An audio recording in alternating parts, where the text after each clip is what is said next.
Olá, tudo bem? Essa é uma entrevista especial do Duplo Expresso com o professor sociólogo Gessé Souza. Hoje, excepcionalmente, o Wellington Calazans não está aqui, porque está curtindo lá o aniversário dos filhos, mas eu tenho uma substituição à altura, que é a Maria Eduarda Freire, nosso prodígio do direito aí, que vem apresentando no Duplo Expresso, o direito ao ponto, com muito sucesso, trazendo sempre uma visão crítica do direito, da visão majoritária, de uma maneira corajosa, aí, dando esperança para as novas gerações, pelo menos quem, como eu, já se formou há algum tempo, vendo quem vem aí no campo do direito inovando. Então, o meu olá, minha saudação a Maria Eduarda, que vai me ajudar aí a entrevistar o professor Gessé, e já passo também dando meus cumprimentos ao professor Gessé Souza. Olá, professor Gessé, tudo bom? Bom dia, Rômulo. Como está você? Tudo bem? Um abraço para você e para Maria Eduarda. Tem feito um belo trabalho aí com vocês. Eu também assisto às intervenções e fico muito contente. Que bom. Bom, já vou começar então com um assunto que eu acredito que a gente não poderia deixar de comentar aqui. Como que o sociólogo Gessé Souza viu o evento da revolta dos caminhoneiros, como ele foi se desenrolando e as consequências agora sobre o processo político? Veja bem, eu acho que, quer dizer, essa manifestação inteira ela foi muito estranha, né? E eu acho que o aspecto principal é que ela repercute o quê?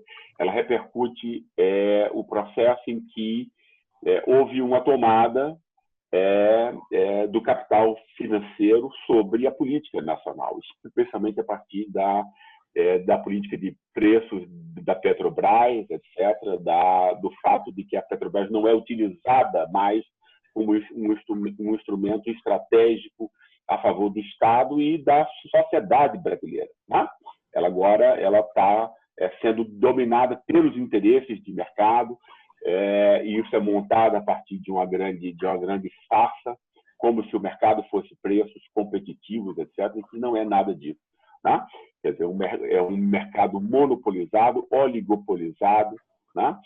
E é montado para que meia dúzia que estão no controle acionário da empresa, fundos de investimento, etc., tenham os lucros efetivos e que a população seja explorada com preços abusivos, né? Isso sem contar com o fato de que a Petrobras está virando agora quer dizer, está participando desse modelo em que o petróleo brasileiro é exportado como mercadoria barata, como óleo sem ser refinado, etc., né? O que, obviamente, é mais um ponto, digamos, de perda de autonomia importante sobre uma coisa tão importante como a energia, né? Para potências estrangeiras, né? Quer dizer, é lamentável, eu acho que essa greve ela explicita exatamente esse tipo de nova política que vem sendo aplicada no Brasil a partir do golpe, né? Uma política que foi rejeitada pelo povo em 2014 e que foi posta goela abaixo, né? Certo. Maria Eduarda. Olá, comunidade Duplo Expresso. Olá, Rômulus, que prazer estar aqui com você. Essa semana nós temos também 2 aniversariantes, que é a nossa produtora Camila Govedice, a nossa querida e competentíssima produtora, e nós temos também o aniversário do nosso querido e brilhante jornalista Wellington Calazans. Então, eu gostaria de deixar registrado aí os meus cumprimentos e os meus parabéns. Professor Gessé Souza, é uma grande honra tê-lo aqui mais uma vez com a gente no Duplo Expresso. Gessé Souza é um dos maiores pensadores do Brasil e tem se dedicado a buscar caminhos para as grandes questões nacionais. Então, que honra, uma grande honra tê-lo aqui, professor Gessé Souza. Obrigado, Maria. Eu tenho uma pergunta sobre o seu livro, que foi lançado semana passada, Subcidadania Brasileira, para entender o país para além do jeitinho. E eu gostaria de lhe fazer 2 perguntas. Uma é sobre a temática do seu livro em relação a essa ideia de que o povo brasileiro ele é o povo do jeitinho. Então, essa ideia, qual foi a utilidade prática dessa ideia para a Lava Jato? E a segunda é que você, para além de uma visão economicista, você constrói as hierarquias morais do capitalismo. E essas hierarquias morais, como elas se dão na nossa sociedade em relação às pessoas, ao valor das pessoas, né? Era essa. É uma questão muito inteligente, eu agradeço a você. Ela põe o cerne, o âmago do que eu procurei fazer nesse livro. Esse livro, no fundo, ele é uma reedição que eu ampliei, fiz uma nova introdução, corrigi o que pude, né? Eu acho que ele é em grande medida atual. Ele é, no fundo, a primeira expressão. Foi um livro que eu fiz entre o ano 2000 e 2003, né? Exatamente para quê? Porque no final da década de 90, que foi uma década que eu dediquei a estudos sobre o que era o Brasil, mas eu não tinha nenhuma concepção própria a respeito disso. Eu estava estudando, né? E o que eu cheguei no final dessa década foi a concepção de quê? De que no Brasil se construiu uma espécie de ideologia verde-amarela, como se fosse um planeta Brasil, não tivesse nenhuma relação com o mundo, não é isso? Montou-se uma ideia de uma singularidade absoluta em relação ao Brasil, né? E uma singularidade racista, ou seja, que ela é o que eu chamei de uma sociologia do vira-lata, ou seja, o brasileiro ele é corrupto, ele é preguiçoso, ele é burro, né? Ele é emotivo, ele é um animal, no fundo. Então, se contrapor a noção de espírito americana e brasileira. Isso foi feito por pensadores brasileiros. E eu havia feito uma primeira crítica dessa questão no livro A Modernização Seletiva, que eu encerrei em 99, que foi publicado em 2000. Né?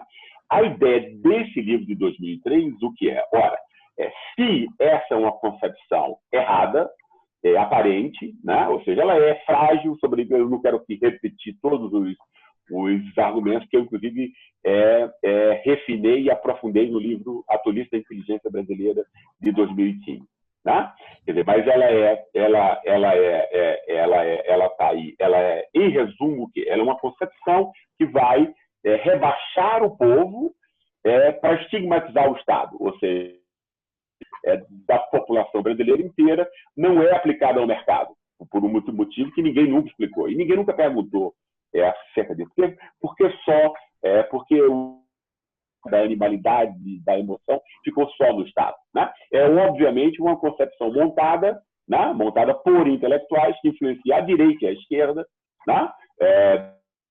Grandes intelectuais entre nós. De algum modo, sempre confirmaram essa hipótese. Claro que tem exceções aí, mas, de alguma maneira, a hipótese do patrimonialismo, etc., e dessa leitura é hegemônica. Não é isso? Ela é absurda e frágil nos seus conceitos. Ela tem a ver com uma concepção que imagina que a corrupção vem de Portugal do século XIV, etc. Uma bobajada total, que eu não vou entrar em detalhe aqui, porque eu já entrei em vários livros, etc.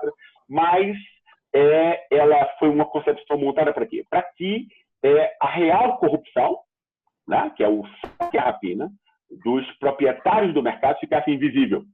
Né? E sempre que no fundo, essa concepção foi montada na época da República Velha. E é para continuar a República Velha. Né?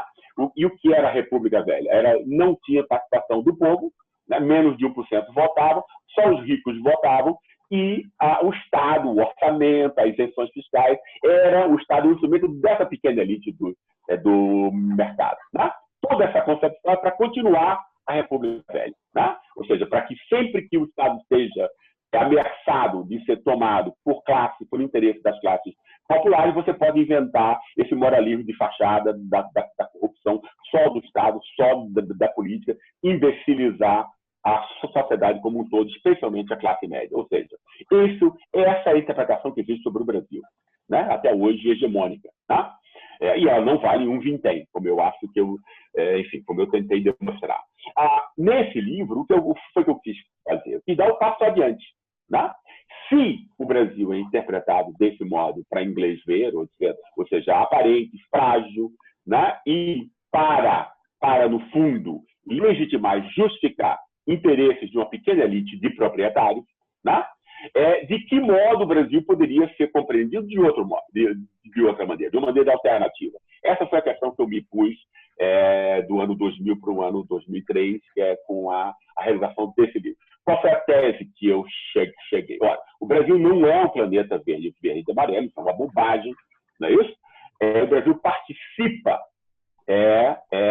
do mundo capitalista, como a Alemanha, como França, como México, como Estados Unidos, etc. Só que o capitalismo não pode ser percebido como ele é percebido por 99% das pessoas, como uma realidade apenas econômica. Né? Como é que se percebe o capitalismo? Inclusive por grandes intelectuais. O capitalismo é percebido meramente como fluxo de capitais e troca de mercadorias, ou seja, como uma dimensão econômica. Não é isso? Quando as pessoas vão inquirir sobre como é montado o imaginário, o comportamento, as hierarquias morais, que no fundo se explicam o nosso comportamento prático, o que é que as pessoas pensam? Pensam na cultura como um mito nacional, ou seja, esse mito dessa palhaçada verde e amarela e tal, de uma corrupção que só existiria aqui. E essa bobageira toda que é hegemônica até hoje, no fundo é um liberalismo rastaquera, mas que não só a direita, mas como a esquerda obedece. E isso esclarece porque a esquerda tem sempre voo de galinha quando assume o poder. Ela não tem uma concepção própria e alternativa sobre como funciona a sociedade e o Estado. E é preciso que você tenha. Porque senão você tem uma confusão enquanto a hierarquia das questões principais. Né? Então, portanto, o que foi que eu tentei fazer nesse livro? Olha, o capitalismo é muito mais do que fluxo de mercadorias e troca, fluxo de capitais e troca de mercadorias. O capitalismo é também o quê? Eles são hierarquias, ainda que invisíveis, né? Invisíveis, porque a gente nunca pensa nelas, a gente só pensa no mundo em termos de economia, de poder e de dinheiro, né? Mas, apesar de ser invisível, a gente pode perceber pelo comportamento prático das pessoas. Né? Os livros, inclusive, que eu fiz sobre as classes populares depois, o livro sobre a ralé, o livro sobre os batalhadores, são instruídos por essa ideia teórica que eu construí nesse livro, ou seja, de que os seres humanos, sejam eles na França, na Alemanha, nos Estados Unidos, na Suécia, na Argentina, no México, no Brasil, todos eles, né, possuem, né, uma mesma forma de perceber o mundo, de perceber por que algumas pessoas são superiores e nobres e outras são inferiorizadas, desprezadas e humilhadas. Isso é feito do mesmo modo no capitalismo inteiro. Né? Quer dizer, montar um mito verde e amarelo é uma palhaçada e uma bobagem. Né? Por quê? Como é que a gente pode explicar isso? Olha, o grande pensador francês Pierre Bourdieu, ele demonstrou no livro, que é a obra-prima dele, A Distinção, como na França do final do século XX, né, o mecanismo de gosto, do gosto estético, a roupa que você usa, como você fala, como você anda, como você se expressa, tudo isso monta, né, isso faz com que a gente seja percebido pelos outros muito além das palavras conscientes. Né? Ou seja, e isso gera o quê? Isso gera, entre pessoas da mesma classe, ou seja, da classe alta, né? Um sentimento de solidariedade. Digamos, você escolhe um vinho legal, você diz, puxa vida, que bom gosto essa pessoa tem, né? Entende? Que é talento inato e tal. Quer dizer, você não pensa que ela tem ali 15 mil reais para pagar aquela garrafa, como se os 15 mil reais fosse um mero acaso, né? Entende? E, no fundo, são qualidades inatas do gosto estético, né? Entende? Que vai montar essa solidariedade, que vai, no fundo, montar o quê? As relações pessoais, as amizades, os casamentos, né? E todos os privilégios que mantêm o quê? Reproduzem as classes altas e as classes do privilégio e criam um preconceito que não é explicitado, e ele é muito mais forte porque ele não é explicitado. Né? Porque se ele é explicitado, então a lei formal jurídica passa a ser o elemento mais importante. O que eu estou querendo dizer aqui abaixo da lei jurídica, que diz que todos são iguais, o capitalismo desenvolve hierarquias invisíveis no sentido que elas são pré-reflexivas, mas a manifestação delas, concreta e empírica, é facilmente observável. Né? Como, por exemplo, nisso. Né? As pessoas da classe alta não casam com pessoas de outra classe. Né? Isso é um dado empírico, óbvio. Como isso se dá? Né? Como se monta essa solidariedade entre os privilegiados? Foi esse tipo de ideias e de hierarquias morais que eu quis estudar. Né? E se Bourdieu, por exemplo, havia mostrado isso na França, esse mecanismo opera aqui. Né? Nós não somos do planeta verde e amarelo. Né? Ou seja, a classe alta aqui também se solidariza, em grande medida, a partir desse senso estético. E vai desprezar e animalizar as pessoas que sei lá, não sabem andar, não sabem se expressar, não é isso? Vai justificar a desigualdade. Essas pessoas são mesmo animais, toscas e tal, então elas merecem ganhar 500 vezes menos. Ou seja, os mecanismos de legitimação da desigualdade real funcionam através dessas hierarquias invisíveis porque são pré-reflexivas. Quer dizer, é muito melhor a gente dizer pré-reflexiva do que invisível, né? Mas elas são extremamente verificáveis empiricamente, né? E faz com que qual foi a novidade que eu quis implantar nesse tema? Eu quis generalizar essa ideia de Bourdieu para outras esferas e quis explicar o quê? O que importa explicar no Brasil não é essa bobagem verde e amarela, o viralatismo nacional, né? É a distância que a gente tem com sociedades que são mais igualitárias, né? Como a Alemanha, França, até porque a gente é tão perverso e doente e esses países têm seres humanos que são considerados gente. E nós temos 70 milhões de pessoas que são consideradas subgentes. Essa é a questão principal. Nada é mais importante do que isso. E o que a gente precisa saber na ciência, como na política, como na vida, é o que é essencial e o que é secundário. Tá? Então, a questão essencial para o Brasil é o fato de você ter 70 milhões abaixo da linha da dignidade. Foi isso que eu tentei acrescentar esse tema do Bourdieu.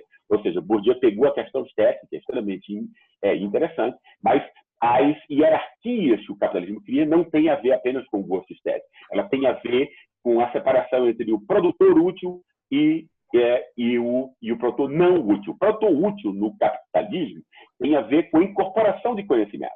Tá? Como países como a Alemanha e França, eles conseguiram, não por acaso, não espontaneamente, mas por formas políticas que foram explicitadas, conscientes, etc., como, por exemplo, na Terceira República Francesa, depois da Comuna de Paris, onde as pessoas disseram, olha, isso aqui vai terminar no banho de sangue, vamos incluir camponeses e pobres, senão isso aqui não vai continuar, né? Quer dizer, essa tradição da rebeldia das classes populares francesas ajudou nisso, mas, enfim, em outros países aconteceu de outro modo. O que importa é, esses países conseguiram generalizar um patamar. É claro que na distinção estética ela continua montando, mas no nível da dignidade, se você atropelar um pobre alemão ou francês, você vai para a cadeia, porque você matou gente. Aqui você não vai. Isso que eu queria explicar, né? Porque aqui a gente mata indiscriminadamente pobre, e que pobre vale como uma galinha, como um cachorro. Né? Não é gente. Não é isso? Essa é a questão importante a ser explicitada. Então, como foi que eu montei isso? Ou seja, se tem essa dimensão estética que foi historicamente construída, obviamente, outra dimensão, né, que tem a ver, claro, com o cristianismo, o protestantismo, etc., o trabalho como uma grande dimensão que vai dar autoestima e respeito e reconhecimento de qualquer pessoa.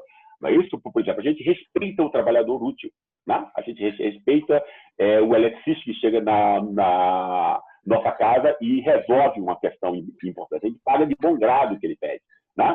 A gente não faz a mesma coisa com o cara que está cuidando do nosso carro à noite numa rua escura. Você sabe que você está protegendo, que não é um trabalho útil. Que você está protegendo o seu carro do próprio guardador.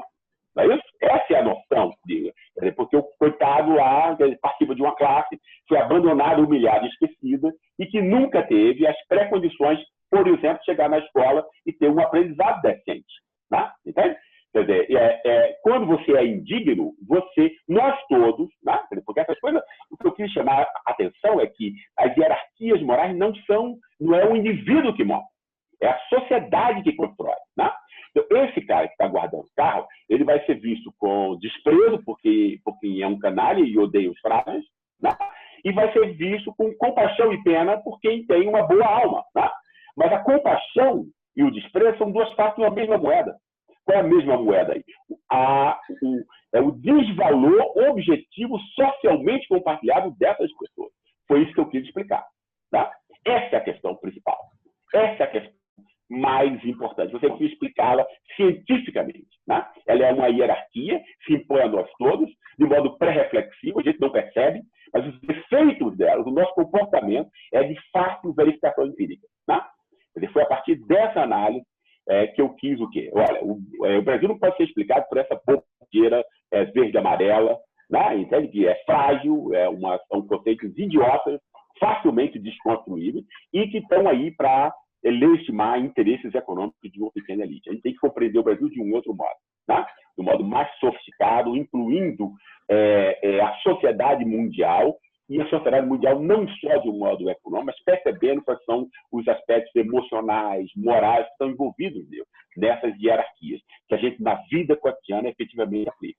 Esse livro foi uma tentativa de construir as bases para esse tipo de análise.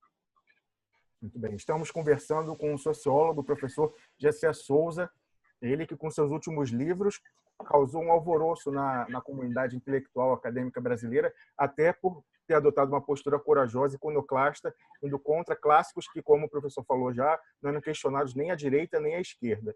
Professor, a minha pergunta é justamente sobre isso. Você falou aí da importância de hierarquizar no conhecimento e falou que o acessório não pode se sobrepor ao principal. Então, que essas teses antigas não poderiam servir para explicar quando a explicação para a construção da nacionalidade brasileira está, sobretudo, relacionada à escravidão e outros elementos. Mas eu pergunto, a partir da sua leitura de que a escravidão como elemento fundador da nacionalidade brasileira, da nossa sociedade brasileira, até que ponto sobrevivem os conceitos aí que vinham sendo tratados tradicionalmente? Eles só se tornam periféricos ou eles são inválidos? Então, a noção de patrimonialismo, do jeitinho, que está até no subtítulo do livro, a questão do homem cordial, tudo isso você rechaça frontalmente ou apenas você quer colocar como algo secundário? Não, eu rechaço totalmente, né? É uma ruptura, não tem nenhum compromisso com essas bobagens. Não é isso? Por quê? Vamos pegar como jeitinho brasileiro. Que diabo o que significa jeitinho brasileiro? É você montar o quê? Um planeta verde e amarelo, né? Onde só funciona, onde a hierarquia social, que é a grande questão, né? Entende? A grande questão, você compreender como uma sociedade funciona, é o núcleo da sua hierarquia. Que é a hierarquia que vai dizer quem vai estar em cima, tendo a riqueza, poder, reconhecimento, quem vai estar embaixo, no sal, ou seja, na marginalidade, no esquecimento. Não tem nenhuma outra questão mais importante do que essa, ponto. Né? Todas as outras questõões advêm dessa. Né? E senão a gente não... O mundo é muito complexo, a gente só pode reconstruí-lo em pensamento se a gente articulá-lo por hierarquias. A partir dessa questão, todas as outras ficam mais claras. Né? Exemplo disso. O que é que Roberto da Mata, seguindo, porque ele só vai seguir Freire, Buarque, etc., diz. Né? Então, olha, no Brasil, a hierarquia é montada pelo conhecimento, pelo acesso a relações pessoais com pessoas importantes. Não é isso que é o jeitinho? Né? O que é que esse jeitinho esconde? Olha, ele esconde que quem tem acesso a relações importantes tem que ter antes capital econômico ou capital cultural, conhecimento ou dinheiro. Né? Ou alguém conhece, alguém que tem acesso a relações importantes, sem dinheiro e sem conhecimento. Né? Porque se você conhecer Roma, entende? Da Mata tem razão. Entende? Mas eu duvido que você conheça alguém que tem acesso a relações importantes sem dinheiro, ou seja, sem capital econômico, sem capital cultural anterior. Né? Isso explica o quê? Que esse capital do jeitinho de relações pessoais ele é dependente, né, da existência dos capitais impessoais do capitalismo, que são o capital econômico e o capital cultural. Né? Entende? Quando você só olha para o capital de relações pessoais, você está fazendo invisibilizando o principal. Né? Ou seja, que é a distribuição desigual por classes de capital econômico e capital cultural. Entende? Você está... e isso mostra como é que funciona essa ideologia. Ela invisibiliza o principal, né? Ela confunde, ela distorce o mundo, né? E ela ainda tira a onda de que é crítica. Né? Então, porque a África dizendo, olha lá, e tal, jeitinho, não sei o quê, esse é um país que não vai ter jeito, enquanto ele tiver esse tipo de coisa. Então, você ainda tira a onda. Você é o cara mais conservador do mundo, né? Então, distorce o mundo, não percebe o que é importante nele, né? Você é superficial, de fio a pavio, e ainda tira a onda de uma crítica moral, de uma crítica política. Entende? É por conta disso que esse tipo de conceito não vale nada. Né? Ele distorce. Ele ajuda em quê? Eu não consigo ver. esse tipo de coisa ajuda. Por conta disso, a minha estratégia é de ruptura. Eu preciso esquecer isso. Tá? Isso faz com que a gente se mantenha uma sociedade imbecilizada, doente e perversa. Né? Nós somos um dos países mais desiguais do mundo, por conta da hegemonia desse tipo de ideia imbecil. Né? Não tem nenhum outro nome para isso. Correto, acho que a posição foi claríssima. Realmente um embate total, iconoclasta com esses cânones aí da academia brasileira. Maria Eduarda. Professor Gessé, recentemente o ministro Luiz Roberto Barroso, do Supremo Tribunal Federal, ele disse que o brasileiro é viciado em Estado e disse que os principais problemas do Brasil são o oficialismo, o patrimonialismo e a desigualdade. Professor Gessé, como é que você analisa esse discurso? Exatamente. A única... Quer dizer, ele não tem nenhuma novidade sobre essa forma hegemônica como o Brasil é percebido. Né? Ou seja, ele está só repetindo essas bobagens. Né? A única coisa que ele vai pôr de novo é que ele põe a desigualdade. Mas é muito interessante, porque ele não está pensando na desigualdade entre as classes. Né? Essa forma típica do capital financeiro. Né? É como se você não tivesse mais questões de redistribuição, como se o mundo fosse uma maravilha e um paraíso, né? E você só tivesse questões de diversidade. O que o ministro está pensando aí nessa desigualdade não é o trabalhador que não ganha nada, não é nas famílias, né? Nas 70% da população brasileira que tem alguma forma de precariedade e de exclusão. Né? Então, o ministro é cego para isso, como todo mundo que compartilha essa leitura. Né? O que ele está montando aí é essa ideia europeizante, etc. Né? Entende? Quer dizer, como se você fosse um sueco, no fundo, que resolveu realmente a questão da distribuição, né? Entende? E que você diz, não, mas a gente precisa agora o quê e tal, são os grupos e tal, como se fossem meras intervenções tópicas e setoriais. Né? De resto, ele só faz o quê? Ele só faz dar voz a essa leitura vira-lata do brasileiro. Né? Entende? Como se a corrupção fosse uma coisa brasileira. Isso é uma coisa, né? Isso é uma coisa, como o mineiro disse, é um negócio sem noção. E tal, entende? Então, ideia idiota. Né? Entende? Quer dizer, como se o atual capitalismo americano não fosse um grande esquema de corrupção, por exemplo. E tal, né? Entende? Quer dizer, você tem aí o que? Você tem o que o capitalismo financeiro fez, ele tem a sua imprensa, a imprensa é o jagunço. O que o jagunço antes fazia, o trabalho sujo que o jagunço fazia no século XIX, quer dizer, continua fazendo agora, né? Claro, não é isso?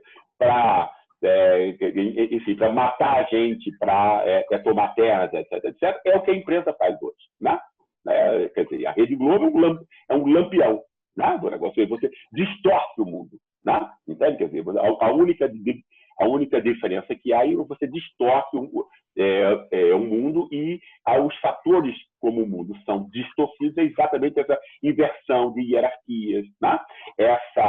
Essa leitura, que é uma leitura muito convincente, porque ela é fácil, ela imagina a transmissão cultural como sendo operada pelo sangue e não pelas práticas institucionais. Então, a gente vem de Portugal. Ora, como assim? Quer dizer, a transmissão cultural não é uma picada de mosquito, não é dada pelo sangue, não é o DNA. Né? Nós somos filhos de instituições. E a instituição fundamental que tinha aqui era o escravismo, que não existia em Portugal. Portugal tinha escravos, mas isso é muito distinto. E você tem alguns escravos, etc., uma coisa pequena, né? Isso é muito distinto da economia, da política, da justiça ser dominada pela forma escravocrata. Isso significa que todas as relações sociais, todas as instituições, família, escola, justiça, tudo, vai ser marcada pelo escravismo. Né? Então, é uma idiotice. Né? Não tem nenhuma outra palavra. Né? Uma ideia imbecil você dizer que a gente vem de Portugal. Como é que a gente vem de Portugal? Né? Se aqui a gente teve desde o ano zero o escravismo, que não existia em Portugal. Né? E que vai ser esse escravismo que vai influenciar a vida institucional, o tipo de ser humano que a gente vai construir aqui, o tipo específico de relações sociais que a gente vai construir aqui. Né? Esse tipo de discurso é um discurso vira-lata, não é isso? Que põe as causas da nossa perversidade, da nossa doença, em coisas, né, que não tem nada a ver. Para quê? Para que o que seja real, que é a escravidão, a humilhação, né, que continua até hoje, né? Porque agora, porque aí não é só a cor vai ser sempre importante, mas ela hoje em dia é o pobre que está excluído de entrar no mercado de trabalho, na escola, etc. A escravidão é essa, né? O desprezo e a humilhação que isso cria. É para não tocar nessas questões que o ministro Barroso e todos que compartilham dessa leitura hegemônica diz essas enormidades, essas bobagens, né? E ainda com o jeito de quem é um grande intelectual, né? Ele deveria, no fundo, era seguir a lei. É isso que o juiz faz, né? E só falar nos autos, né? Que é isso que os bons juízes dos países decentes fazem, né? Professor Gessé, o Luiz Roberto Barroso, que foi meu professor de Direito Constitucional na Universidade do Estado do Rio de Janeiro, ele se traiu quando ele falou que Joaquim Barbosa era um negro de primeira linha. Ali ele mostrou realmente, achando que estava fazendo um grande elogio, né? Um negro de primeira linha. Claro, imagine. Professor, como você falou ainda há pouco, esse livro que você está lançando, Subcidadania Brasileira, para entender o país além do jeitinho brasileiro, é uma revisão e uma ampliação de uma obra anterior, salvo engano, publicada em 2006, não é isso? Não, esse livro foi publicado em 2003.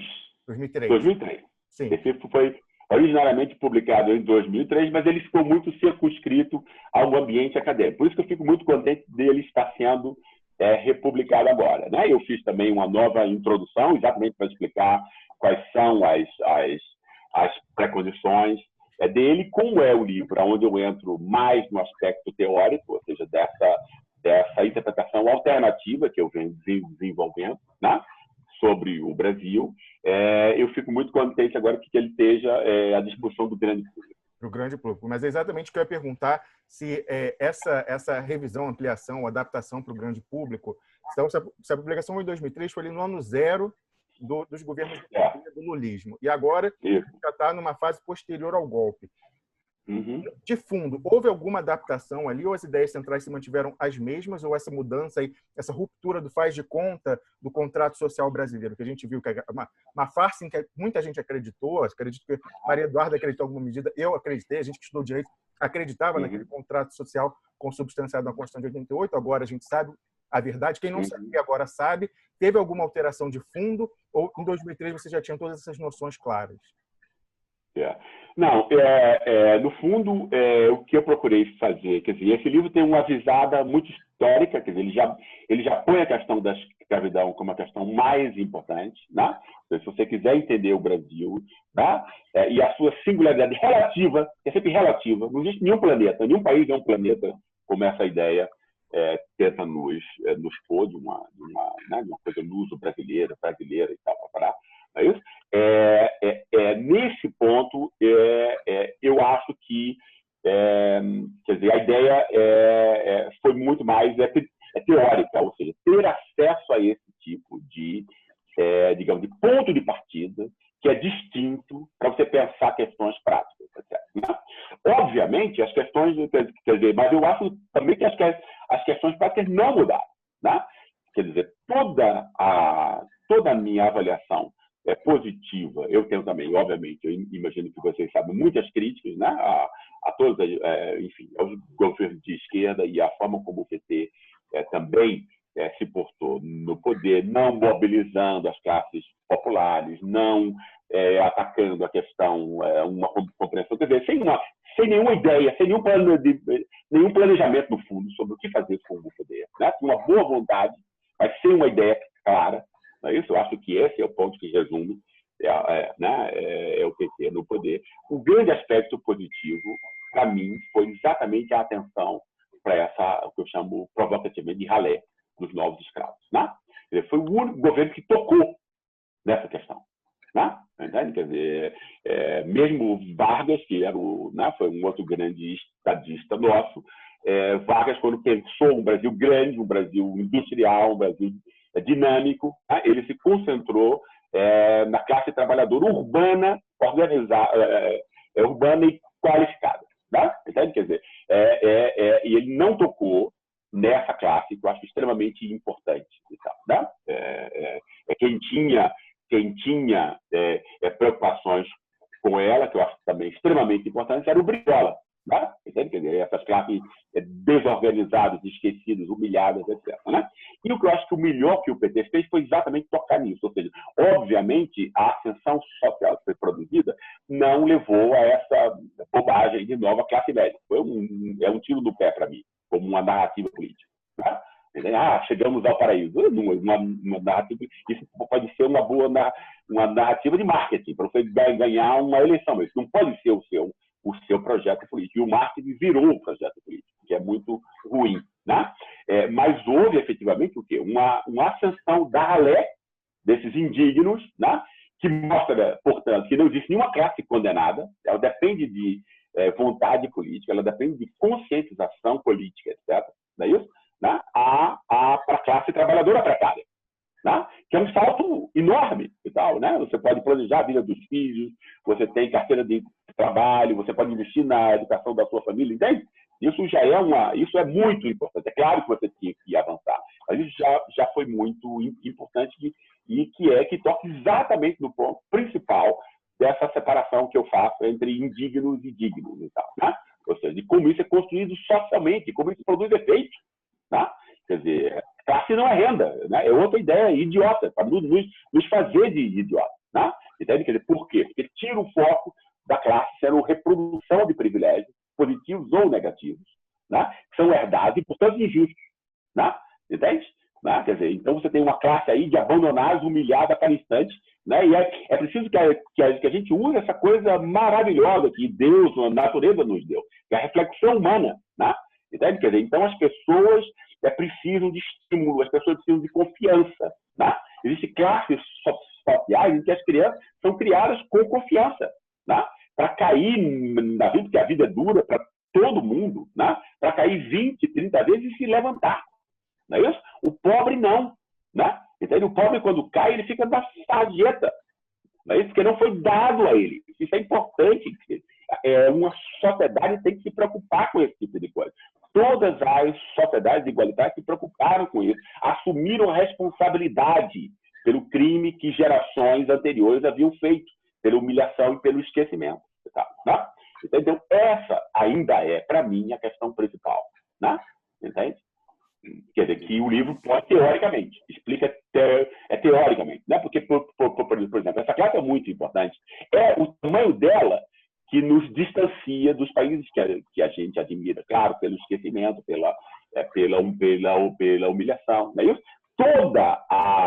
Todo o golpe foi montado por uma aliança política que já dura 100 anos, entre essa aliança antipopular da classe média, que reproduz o capital cultural, e da elite, que reproduz o capital econômico. Né? A chave dessa aliança é a distância em relação aos pobres. Né? Tem que manter os pobres no seu lugar, né? Para não competir com você no estudo, que é isso que é a classe média. Isso, nada disso é refletido, mas é sentido. Né? Entende? E aí, por conta disso, o pretexto da corrupção funciona tão bem. E a gente sabe que é um pretexto, que é uma bobagem, porque quando outros partidos, de um modo filmado e tal, mostraram corrupção muito pior, não saiu ninguém às ruas. Então não é corrupção. Tá? Entende? O que levou aqueles milhões de coxinhas às ruas. Né? Entende? Quer dizer, o que levou às ruas foi a pequena diminuição das classes que as políticas do PT fizeram. Né? Por quê? Porque essa aliança está montada nisso. Por que essa aliança está montada na distância social entre fora? Porque a classe média percebe qualquer avanço como uma concorrência possível, especialmente a entrada de a mudança de 3 para 8 milhões de pessoas nas universidades, né? Isso foi o mais intolerável para a classe média, né? Como também ela quer super explorar essa classe em novos escravos, né? Para ter gente fazendo o bife de manhã, cuidando dos filhos, fazendo não sei o que e tal, como, por exemplo, a reação da classe média às leis trabalhistas para empregada doméstica mostram. Essa é a verdade. Né? A corrupção política é um pretexto. Né? É um pretexto para você poder manter uma sociedade perversa e desigual. Né? O que eu quis mostrar no livro é de que modo você pode compreender isso teoricamente, né? Como ideia e tal. Né? Quer dizer, de uma forma específica de capitalismo que não implica singularidade absoluta, mas relativa por conta da herança escravocrata, né? Entende? Do papel que esses novos escravos passam a a ter na nossa sociedade, né? Sim, é interessante ver isso, inclusive, porque eu acredito que, em parte, se deva ao fato de, por décadas, a classe média ter sido subsidiada pela pobreza do Brasil. Então, a participação da mulher de classe média no mercado de trabalho, ela se deu porque ela podia deixar a babá negra, a empregada... Perfeito. Então, exatamente isso. Essa classe média tradicional está perdendo um subsídio, ela está perdendo esse subsídio da pobreza. Perfeito, exatamente isso. É por isso que eu gosto tanto da frase do Gessé, do professor Gessé, em que ele disse que a classe média é a tropa de choque da elite. Essa frase define tudo. Professor Gessé, quais são os interesses que estão por trás da afirmação de que os pobres não sabem votar porque são manipulados? Perfeito. Esse é um tema porque no fundo você tem que animalizar, quer dizer, é um dos fatores dessa indignidade, né? Você ter 70 milhões de indignos, você animaliza, né? Se é animal, né? Como pode ter direito a voto? Né? O que eu estou querendo dizer, isso não é uma metáfora, isso é real, né? Ou seja, a gente tem uma sociedade onde existem pessoas que são animalizadas, efetivamente, né? Se você matar, você não vai preso. A polícia pode chacinar que ninguém quer saber, que parte da classe média e da elite vão aplaudir, etc. Ou seja, isso eu não estou falando de uma metáfora, né? Não é uma imagem, não é uma ideia, é a realidade, né? E aí, nessa animalização está exatamente essa, digamos assim, essa ideia de você banalizar a soberania popular, né? E aí você quebra com essa noção de populismo, foi o que eu tentei desenvolver no meu último livro. Ou seja, não é só a noção de personalismo, patrimonialismo, a noção de populismo. Os 3 P's, né? Personalismo, você monta uma raça como se houvesse uma raça brasileira, vira-lata, porque ela é corrupta, ela é moralmente menos do que as outras, etc. Ela é menos inteligente, que é uma idiotice, né? Como eu acho que não vale nada, isso é o lixo, né? O lugar dessa ideia é o lixo, né? Não tem nada, eu desafio alguém para me provar, primeiro, que esse tipo de coisa tem alguma validade científica, e depois que faz algum serviço, né? Não faz, né? Isso é bom só para os proprietários do mercado, né? Depois, a outra ideia é do patrimonialismo. Ela não é aplicável entre nós, né? Aquele de mil maneiras, como acho que eu já expliquei também. Não é isso? E a ideia do populismo. Por quê? Porque o populismo vai ser a ideia de que ela foi montada já nessa ideia que nasceu na América Latina, Gino Germani, etc., foi depois apropriada, né, por Francisco Verfort, etc., que é essa ideia de que as massas no Brasil, né, vieram do campo para a cidade. Né? E aí, como elas obedeciam no campo a pessoas, a liderança, ela vem e obedece também. E aí tem uma ideia, essa é uma ideia extremamente maldosa, por quê? Porque ela traz em si aquela ideia marxista, né, de que as classes têm consciência, né? Ou seja, como se fosse um negócio espontâneo, que toda classe tem consciência, né? E aí o fato dessas classes serem líderes, né, você diz que elas são manipuladas. Esse líder foi vendida na esquerda como sendo, olha, esses líderes comprovam que essas classes não têm uma consciência em si, né? Ou seja, para si, aliás, né? Ou seja, que ela própria não tem uma consciência de classe, etc. Né? O que, se a gente for ver a história, a consciência de classe dos oprimidos é rara. Ela é rara por diversos motivos, né? Entende? Porque os dominantes, que são poucos, mas têm os maiores recursos, dividem os oprimidos, etc. Né? Quem tem consciência de classe é a elite. Né?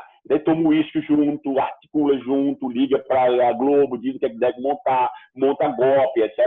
Né? Quer dizer, consciência de classe, a elite tem. Ela é pequena, ela é extremamente ligada entre si e tem todas as ideias e o mundo inteiro operando a seu favor. Né? Então, as condições de dificuldade de organização das classes populares, né, então, são ainda acrescidas desse preconceito de que, por exemplo, quando tem líderes que expressam seus interesses, eles estão querendo manipular.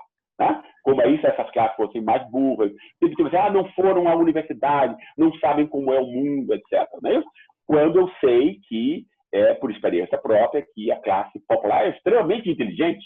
Ela sabe, por exemplo, que a corrupção é um dado da política e que a política é dos ricos e corrupta. Entendeu? Ou seja, a função mais inteligente eu acho impossível. Né? Entende? Quer dizer, quem não é inteligente é a classe média, né? Que é muito mais engamberada por esse jogo inteiro, contra os seus interesses econômicos, inclusive, né? Porque acabar o Estado não é bom para a classe média, é bom para a elite, que vai depois vender a preço de ouro, né, o que o Estado antes dava. Né?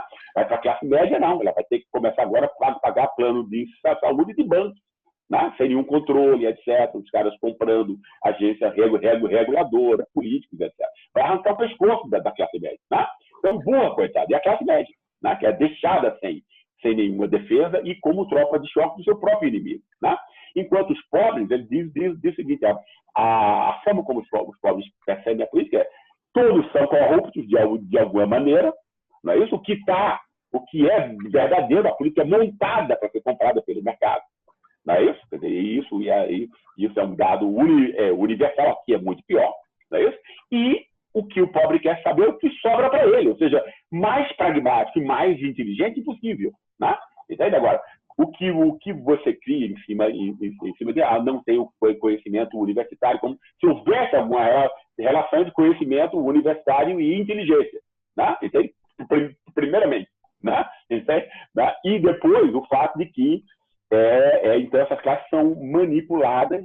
E aí você já joga uma suspeição para os seus líderes. Se essas classes são facilmente manipuladas, então os seus líderes são manipuladores. Né? Já desde o início. Daí é para esse tipo de ataque que o populismo serve, entre mais. Muito bem. Estamos conversando com o professor Gessé Souza, que lança o livro Subcidadania Brasileira para entender o país além do jeitinho brasileiro. Professor Gessé, eu vou um pouco além nesse último tema que a gente estava discutindo. Como você mesmo falou, esse conceito de classe manipulada, isso impregnou inclusive a esquerda, veio inclusive de intelectuais da esquerda. A única liderança política de monta, de relevo, que dialoga com esses setores populares verdadeiramente é o presidente Lula. Os quadros da esquerda partidária que a gente vê aí são ligados a movimento social, a movimento de trabalhadores organizados. Como você vê a perspectiva de uma esquerda no Brasil quando não pudermos mais contar com essa interlocução que o presidente Lula tem diretamente com a chamada ralé brasileira? Eu acho que a esquerda tem que se recriar no Brasil. Né? Primeiramente, esse é o ponto principal. Né? A esquerda sempre foi colonizada nas ideias pela direita. Né? Só isso explica o tanto de bobagem, hesitação, confusão, etc. Você armar os seus inimigos, etc. Entende? Isso foi o que a esquerda sempre fez quando ela chegou ao poder. E, especialmente, ela nunca disputou a hegemonia ideológica na sociedade. Tá? Uma sociedade tão desigual como a nossa, tão injusta, né? Onde 70% das pessoas, né, são flagrantemente injustiçadas, né? Nada mais fácil do que você mostrar isso e tal, né? Das causas disso, né? A realidade, etc. Mas a esquerda nunca se incomodou com esses meios. Né? Quer dizer, pense bem.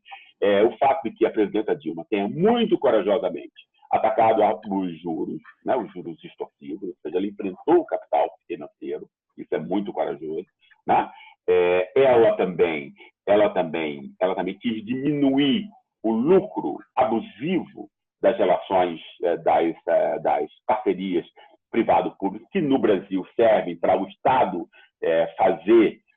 gastar e empresários embolsarem o lucro. Né? Ela quis atacar isso, ou seja, ela quis atacar os pilares, né, do assalto dessa elite do mercado sobre a sociedade como um todo, que é um fato extremamente louvável e muito corajoso. Ela é uma pessoa muito corajosa. Né? Agora, você faz isso e, ao mesmo tempo, você deixa que a Rede Globo explique isso para a população. Entende? Né? Eu falo disso. Né? Isso não é inteligente. Né? Você não está disputando o imaginário. Você não está disputando as ideias. Você não está esclarecendo as pessoas. O mundo é extremamente complexo. O mundo é complexo para especialistas que passam a vida inteira estudando isso. Né? A forma como a economia funciona é muito complexa, é difícil de perceber. A forma como a política funciona, tanto quanto. Né? a relação entre economia e política, então, é mais ainda. Entende? As pessoas não percebem isso.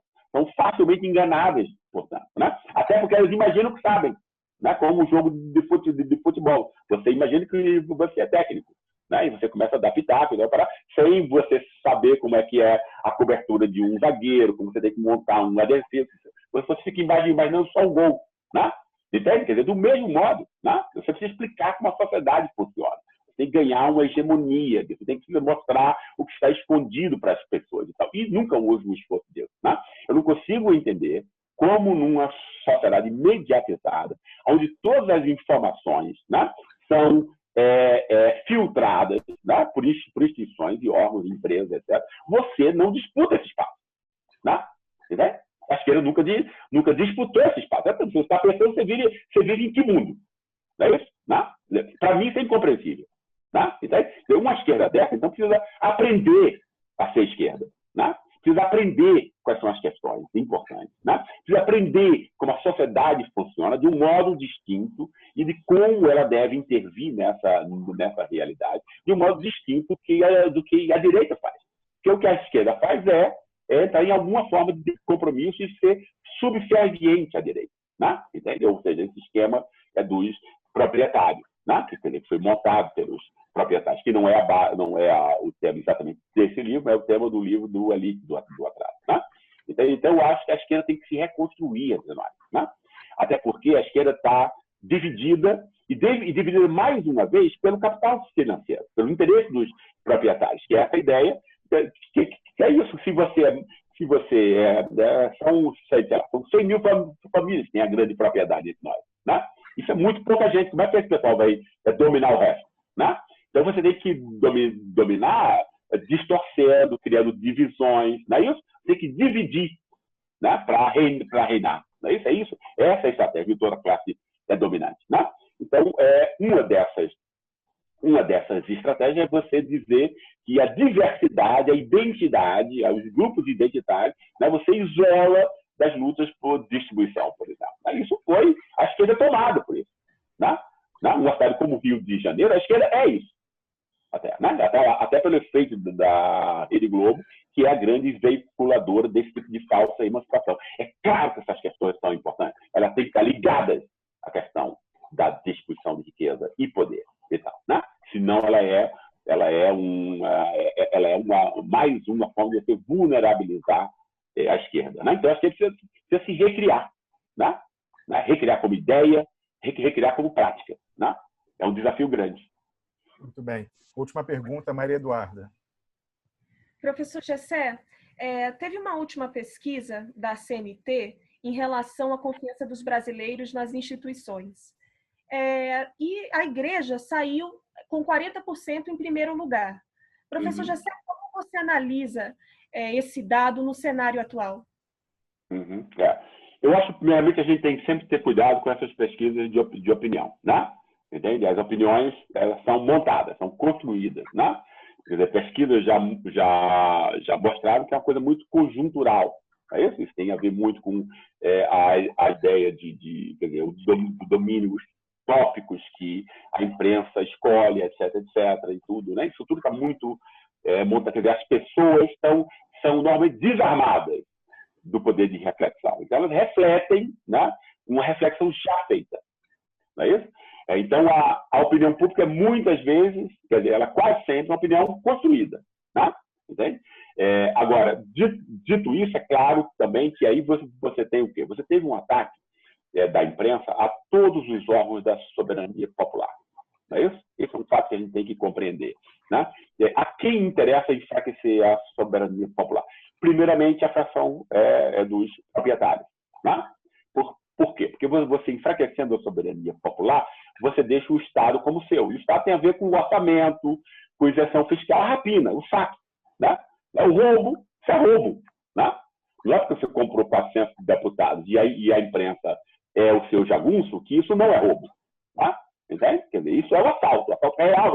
O resto é brincadeira. Né? Entende? Quer dizer, inclusive quantitativamente. Né? Houve o quê? Houve portanto, um ataque da imprensa já com essas ideias que foram há 100 anos inoculadas, então, porque isso é um veneno, então foram inoculadas entre nós, né? E todas elas convergem para um princípio: enfraquecer a soberania popular, né? Essa é a minha tese. Ou seja, todas essas ideias e o projeto atual é como modernizar a República Velha, que é isso que essa elite quer, tá? Não é isso? Então, aí você moderniza a República Velha, você alijando a soberania popular. Daí o ataque ao executivo, o ataque quer dizer, agora a coisa do parlamentarismo, tudo você dissolver os efeitos da soberania popular e que o povo não conseguiu votar, né? A própria aliança com o poder judiciário, como tinha sido antes com o poder com os militares, né? Isso tem a ver com o quê? Ora, tem a ver com classes que não dependem do voto, né? Ou seja, o contrário, que vão ter suas vantagens econômicas e políticas, tensionando e entrando em conflito com o poder eleito, né? Ou seja, então aí você tem o quê? Uma articulação de imprensa, proprietários, né? E corporações do Estado, todas elas inimigas da soberania popular, por alguma razão, né? A imprensa não tem nenhuma autonomia, então ela só paga pelos seus proprietários e repete a imprensa é o jabu, né? Agora, o Poder Judiciário tem independência, ele recebe o salário do Estado, etc. Não é isso? Mas é uma independência falsa, porque ela tem o mesmo interesse em fragilizar o poder político eleito pelo voto, né? Entende? Então, eu acho que quando você tem esse tipo de articulação, você tem o quê? Você tem uma diminuição do prestígio de todas as instituições democráticas, né? Entende? Quer dizer, e aí sobram o quê? Né? E aí sobram, eu até fico muito contente, eu tenho uma grande admiração pela Igreja Católica, que eu lembro que em entrevistas que eu fiz no interior do Nordeste, literalmente 100% dos líderes populares que eu conheci, todos eles eram formados pela teologia da libertação, né?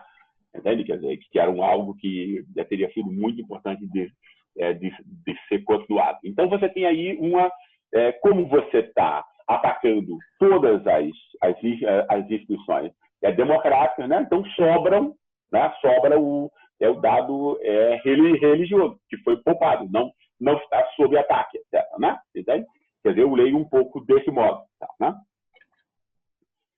Muito bem. Inclusive porque, professor, enquanto eu vi você falando aí sobre essa questão das corporações, do judiciário, o Ministério Público, eles têm também uma captura ideológica pela mentalidade da finança, porque eles não deixam de ser, todo o funcionalismo público não deixa de ser também um extrato rentista da sociedade. Ele não se apropria da riqueza criada socialmente, então tem aquela preocupação com a manutenção do que já é valor, do dinheiro, da moeda. Então, isso independe... Perfeito.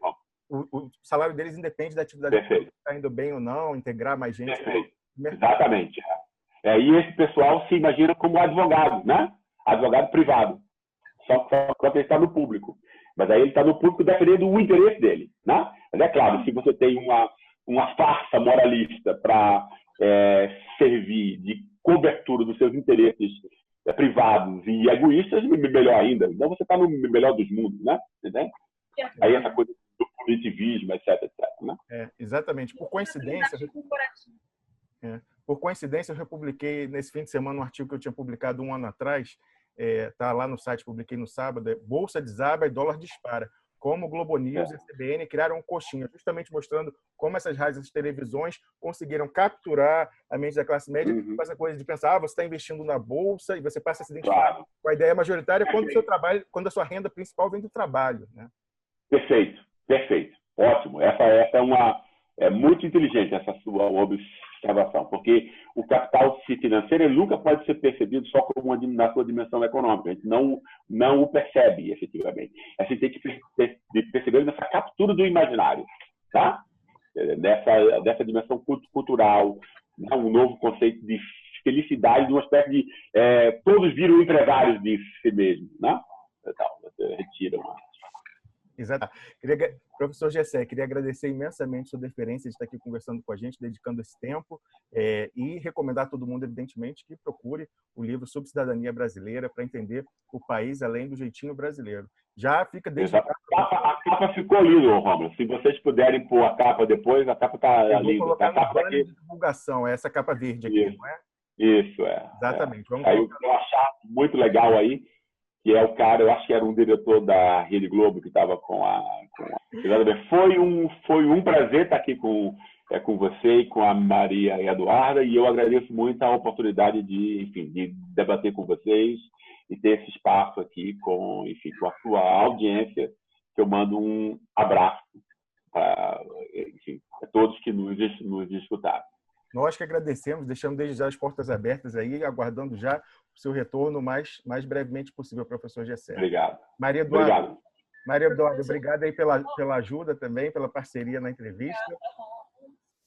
E a gente se revê no próximo Direito ao Ponto com você. Com certeza.